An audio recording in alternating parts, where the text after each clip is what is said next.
Thanks, Rachel. All right, you guys, are you guys ready for your next comic? Woo! She's amazing. Give it for Rebecca Joey Schwab.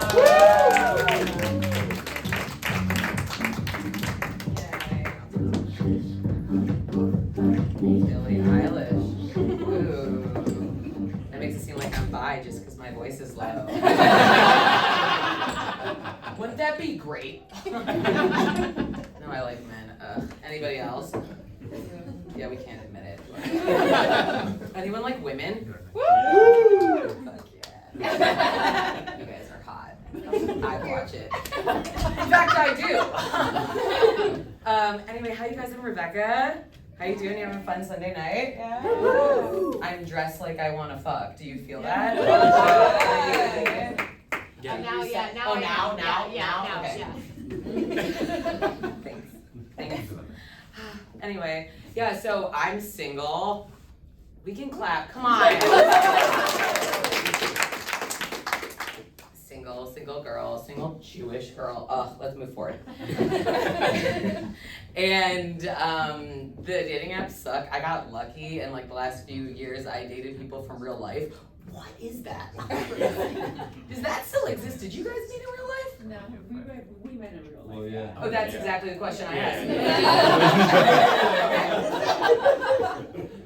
Congratulations to you. It's very novel for our generation, you know. And so now I've seen the apps. I'm not saying I'm on them. I've dabbled. Turns out when you're 33, boys don't like you anymore. Should I lie about my age? Be honest. Should I on the app lie? Just for a science experiment. Just to see. Yeah. Right? Yeah. But I'm 33, motherfuckers. Let's go. And I'm ready to be single. I'm ready to do comedy, so I froze my eggs. And I got 30 out. Talk about sexy. Talk about fertile. I don't just have childbearing hips. I have childbearing ovaries as well. And I'm a millennial, so I couldn't put all my eggs into one basket. So I put them in it too. Yeah, I got real crazy though during the process. Very, very crazy. And the nurse was like, you know, you could quit. Because I fully transitioned into a Jewish mother during this, which isn't sexy. Love my mom. Not what I would call the sex symbol of my generation. Okay, I learned how to play pickleball. Does that do that for anyone? Pickleball?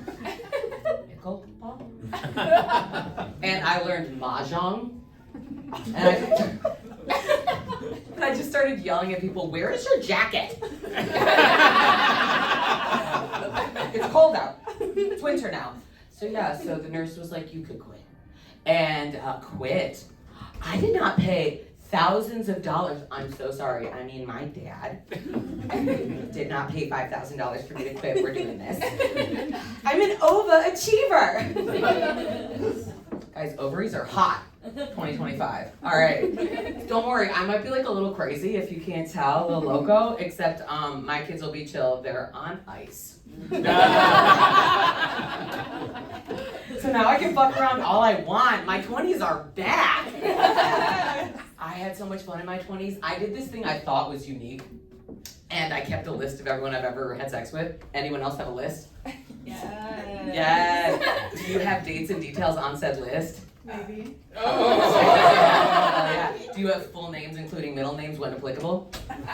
Only nicknames. Only nicknames? I have, yeah, of course. Of course, there's what was happening there and the Italian, right? You know? But then, so I attract a lot of Jewish boys. Tis the thing, tis the season. Happy Hanukkah. And so one time my friend looked at my list and he was like, what is this Schindler's List? All of the last names, okay? It was like Markowitz, Stein, Goldberg, Goldman, Goldfinger, a lot of gold. And it kept going. It was like it's Schwartz, Stein, another Stein. It was really insane. And then there were 7 non-Jews for each day of the week. Guys, that was an extensive fucking list. I saved a lot of people, okay? Yeah, so I did have fun. I'm trying to think of like okay, a fun sex story. Here's one. I got to go to London for a job I used to have. Ooh. Yeah, it was super fun. London's awesome. And the best part of British men and women is when they speak, it's so hot. They just need to say, hello, Rebecca. And I'm like, okay. What's your name? Let's do this. Cheers, mate. And so I landed and I was like, I'd like a tour guide. So what I did is go on J-Swipe, which is like the Jewish Tinder. And I was like, that's probably more safe. They won't attack me if they're Jewish, right? Sorry, don't worry about that. Don't worry about that. That wasn't for the Jews. We're fine. We're fine. They didn't attack me. I met one of them named Adam. And he just was like, hello, Rebecca. What are you into? And I was like, just keep saying that on repeat. That's going to work for me, Adam. And then I met Ben. And Ben, I met right after I was on a plane. And if you're a woman, any women up in here? Yeah. Oh yeah. I was on a plane, and sometimes you just like don't know what'll come out of you on a plane. So I was wearing a tampon. I feel like that's. Yeah. We should do that if we don't. We should. But I forgot it was in, and I'm saying the second I landed, I had all these matches, and I was like, oh, I gotta go explore the city. And I went to Ben's nice parents' house. And he was fingering me, and he was like, do you have a piercing down there? Because tampon string is like a piercing. And I was like, oh no, I'm so sorry, cheers, 1 second. And he didn't seem to mind or care at all that it was fully a tampon. That's wild. The last one, and this is my last beautiful British story. His name was James. He was so lovely. We sat down to dinner, and he was like, you're American, right? And I was like, it sucks, doesn't it?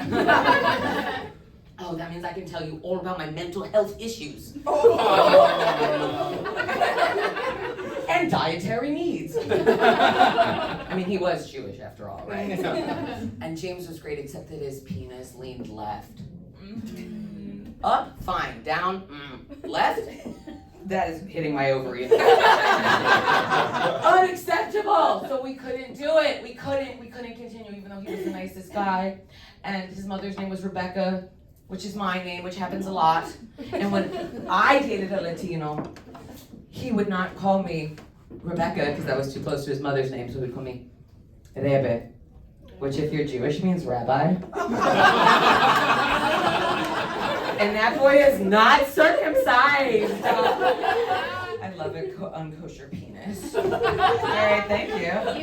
You're going for your rabbi, everybody. Thank you, by the way, for dressing your church sluttiest. Church slut. Rachel, I don't go to church.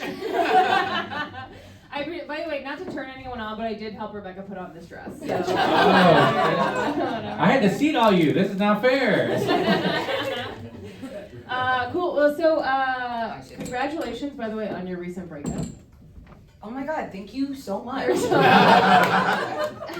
Thank you. Can you even tell by how much effort I put in tonight that I'm going through anything at all? No? Not at all. You All right. seem like you're the hottest version of yourself. That's Aww. how breakups should be, right? I'm just thinking about going with women, to be honest. Smart move. Yeah, 100%. So are you like having like hot girl fall, or like how's that going? Okay, who here actually likes fall? I love it. I love Some of fall. you are like- We all love fall. I'm a summer girl, I'm not even gonna lie to you. Yeah, am I having a hot girl fall? I'm having a strange experience, sexual fall. In autumn, if you will. Yeah, that's an auto. Go on. Yes, thank you so much. One time recently, I went on a date with someone, and it wasn't a date, it was really late at night, and he made me pasta. And he was like, I got divorced, but like years ago, right? Okay, fine. And then he proceeded to tell me how he was a Republican, ew. Why I should be a Republican, ew. And how he couldn't get turned on. I was eating the pasta, I couldn't eat it. How he couldn't get turned on by his ex-wife unless he gave her a full body massage. And he was like, would you like the full body massage? And I was like, this is Trump's America. I'm gonna take the massage. I did not fuck him. He didn't even see me naked. I made him massage me until he passed out. Then I took myself and left. Like a one-night stand that never was. That was a great massage. Did he have like a table? Like He had a bed that I refused to take my clothes off on, and I was like, So let's do this like it's the reflexology place I go to where they can't speak English, but they know what I need. Amazing. So, Thank you, Dan. like crazy. She saw the red hat, but then he had pasta and massage. So she's like, you know what? Don't talk. It is even overlooked. 2 out of 3 ain't bad. 2 out of 3. And once he stopped talking, it's actually nice. It sounds like a nice experience, actually. Sounds like Pretty Brooke's good. marriage. So what kind of guys are you looking for? So it doesn't necessarily have to be Jewish, or do you ultimately want to end up with a Jewish man, or? Oh my God! Total cool question to ask the woke area in liberal land, Logan Square. Guys, don't be offended by my ethnocentrism. I was raised a certain way. I do want to be with a Jewish guy. The issue is I keep attracting a specific type of Jewish guy, and that's the kind that gets a Star of David tattoo on their chest. Oh no. Think about that. Is that not nostalgic for a time we don't want to go back to? Okay, they all have Jewish star tattoos, and in Judaism, tattoos are illegal because don't modify the body except for to get circumcised and a nose job sometimes. Right? So I like Jewish bad boys. Okay, so yeah, Star of David, he's a bad boy. The worst, and he's always an atheist. Oh my God. Are you on J-Day? Okay, Goyim. The J-Date doesn't exist anymore. It's called J-Swipe. That's like okay? a muggle, right? Like a goyim. It just means non-Jew. But Yeah. yes, Yeah. muggles to me, and I'm Hermione Granger. Thank you for your patience. I'm learning. I'll teach you, Rachel. Later with Christian, I would third that for sure. Oh shit! Everything's coming up soundproof right now. On that note, give it up for Jen. Give it up for Rebecca Taylor Schwab, everybody. Damn it. Damn it. I thought it was like on that note, Dan can come too, but no. It's like on that note, let's keep the show going. Everyone needs to leave except Rebecca and Christian. Guys, we're going to keep this show going. I hope you've been having a really good time. Our next act coming to the stage. Paul Farm.